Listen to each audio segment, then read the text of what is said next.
challenge for everybody. Something my son actually did one day while I was working on my house. He took my tape measure, not this one, a different one, and he pulled it out about 36 inches, and then he attempted to stop it at 6 inches. So let it go, try to stop it at 6 inches. How'd I do? I stopped it at 5. So the challenge is to stop at 6.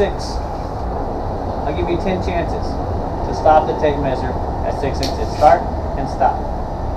Again, I didn't make it. I got about 9 3/4. But here we go. Back out to 36 and try to stop it. 9 3/4. Back to 36 and go. 8 inches. What is that, my 4th try, 5th try? Maybe 5 more times. You guys get the point, huh? I challenge you to start at 36 and stop at 6 in 10 tries. Good luck.